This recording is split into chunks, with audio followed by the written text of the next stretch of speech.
It's lighter weight, it's extremely durable, it's proven by me and probably a lot of other people in the outdoors as an axe replacement, really.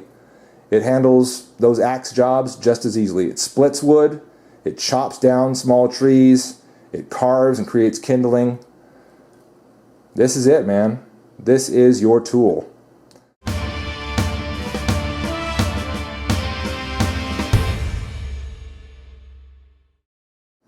On the table tonight, you see a handful of chopping implements. We've got the Cold Steel Trail Boss, Cold Steel Trail Hawk. This is a Collins camp axe, and yeah, a couple sheaths that I've made, and this one that came with the Trail Hawk. Now, I got each of these, not this one necessarily, this is just kind of a around the house, around the camp axe, but I got each of these two ones here, for a couple reasons. Number one, I want to do standalone reviews on each of those axes, on those, well, the tomahawk and the axe, yeah. And not only that, but you know, as I gain more experience with them and more experience with axes in general, I'll get around to those reviews. But I also wanted to use them as a control. If you ever heard that term in relation to experiments, you understand that a control means, you know, this is the thing that we're going to test first. And we're going to use that because we know how it ought to act doing the job that it's made for. And let's use that to compare another thing to that maybe is not necessarily designed for the job that is being done. Does that make sense? These are designed for the chopping, splitting task. The thing that I wanted to test against them is not designed for it. What is that thing? The Cold Steel Special Forces shovel. Let's go ahead and take that Cordura nylon sheath off of there and show you the shovel. I've already done a handful of videos on this, well, a couple I think, showing it in action and showing that it actually chops, splits wood, and so forth, including carving, fairly well. Fairly well. And so I think my experiment here has been a success. What we've got are two things that are supposed to chop and do very well at it, do relatively well at it, and something that is not necessarily supposed to chop that also does really well at it.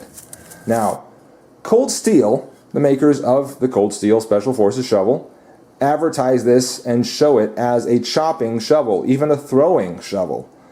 Really, sort of a tactical shovel.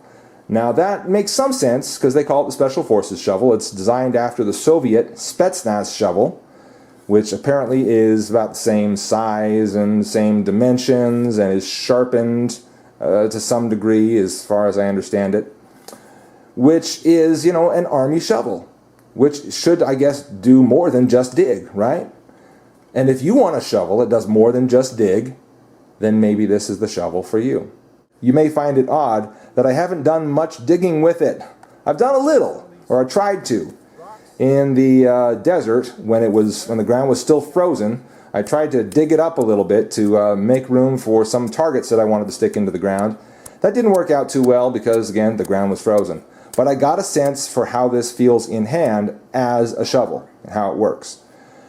Well, it's very small. As you can see, my hand almost completely covers up the whole blade. Okay, so what we're looking at is maybe 6 inches across, somewhere in that neighborhood. 7, possibly 8 inches from here to there, something like that. Not a big spade, okay? Not a very big spade.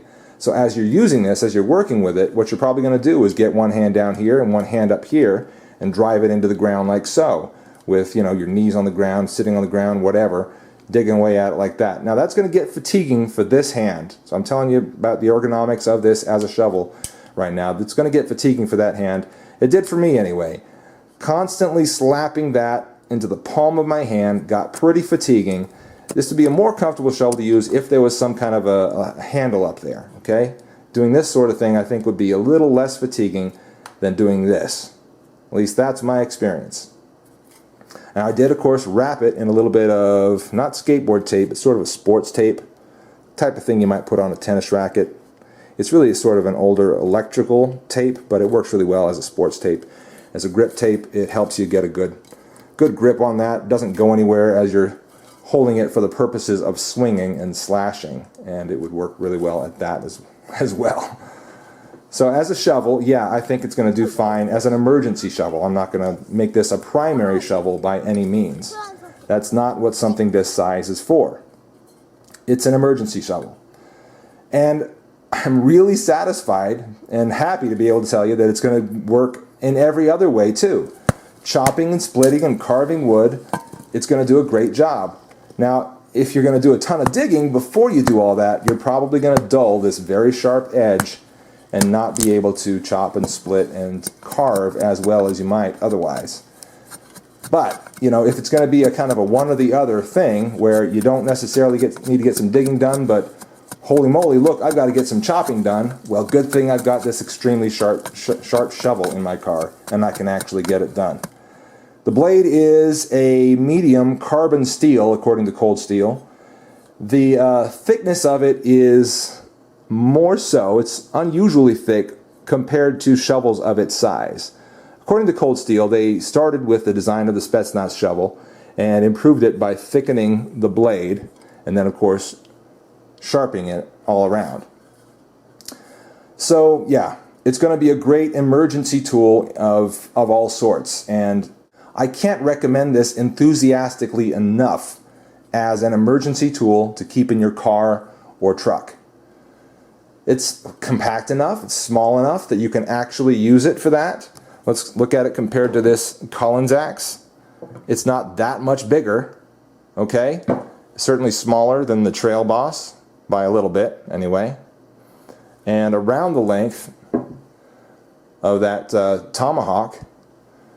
And any one of those is going to easily fit in just about any car I can imagine. You've got, you know, a wheel well or something like that, some sort of a cargo place in your car. You can carry this easily in your car as an emergency tool.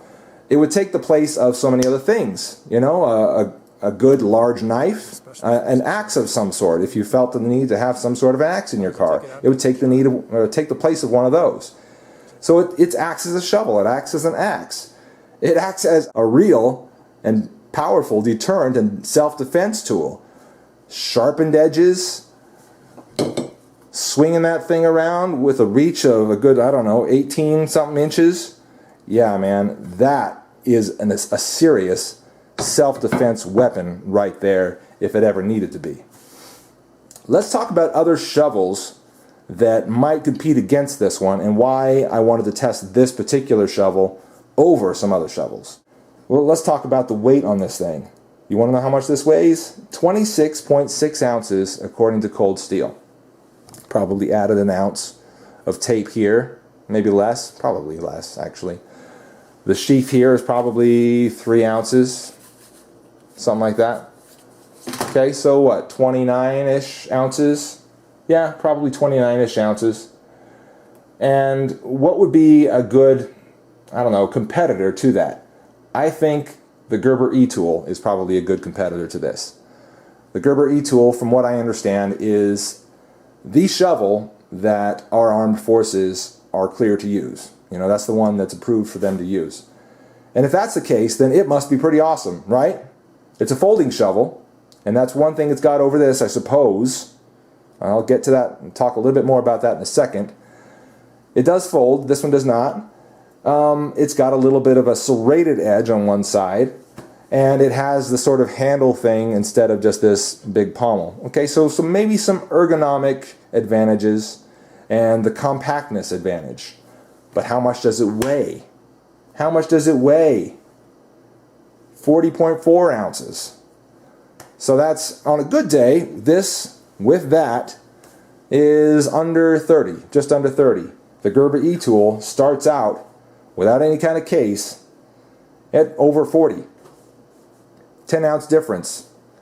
Backpacking, carrying it in any other way, you know, using it for more than just in your car, on your ATV, on your dirt bike, things like that, you know, an emergency kit on those types of things. You know, carrying it in any way, this is going to be much, much easier. Also, what if the E-tool breaks? What if the handle breaks? Supposedly a really tough tool, but it's made of moving parts. Okay, it's got little gears and screws and bolts in it. And if you don't get that thing tightened properly, or if something comes loose, you're screwed. It's no longer a shovel. You can't use it for that at all anymore. What about this? What's the worst thing that could happen to this? The hardwood handle could break. That's about the worst thing that could happen to this. Yeah, I suppose you could get a catastrophic dent or ding in here that really, you know, stops it from being as useful as it was, but it's still going to be a big blade that you can get a lot of work done. If this hardwood handle breaks, well, you know, if it's best case scenario, you can order another one from Cold Steel and just replace it, put it in, and it's pretty cheap. Worst case scenario, where are you? You know, you're in the, I don't know, in the field somewhere. You got to find a tree. So this is no longer a handle. You grab it by this here and start swinging that to chop something down. Okay, and before you know it, you've carved something to the point that it'll fit into there. You screw that thing back down with the multi-tool that you have on you. I'm sure you have a multi-tool on you. You better. And voila! You've got a handle again. And possibly even a longer one that you can get more reach with and do more easy digging with. Alright, so what wins, in my opinion?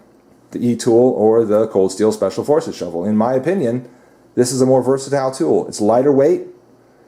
You know, you can replace it and fix it if it breaks. The folding factor just doesn't matter to me. I just don't see that mattering in almost any scenario. Lighter weight trumps compactness. Let's say you're in a backpacking scenario again, or some sort of on-foot scenario. How will you carry this? Well, one easy way is with this belt loop. You know, just slip this thing back into its sheath. Might be getting it the wrong way, I'm not sure. Either way it really goes, actually. It's not really a wrong way, just pick away and stick it in. Get that onto your belt, and you're walking around with it, okay? Or lash it by some other means, something like this. Lash it to your pack somehow. It doesn't matter if it fits in it, you've got it lashed on, you're carrying it. It's good to go. So, again, I don't think that the folding factor makes any difference. I will always go for something that's a little bit lighter. And the Cold Steel Special Forces shovel is that. It's lighter weight, it's extremely durable, it's proven by me and probably a lot of other people in the outdoors as an axe replacement, really.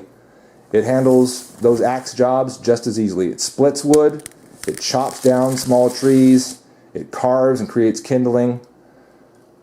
This is it, man. This is your tool. That's the Cold Steel Special Forces shovel, and that's been my review of it.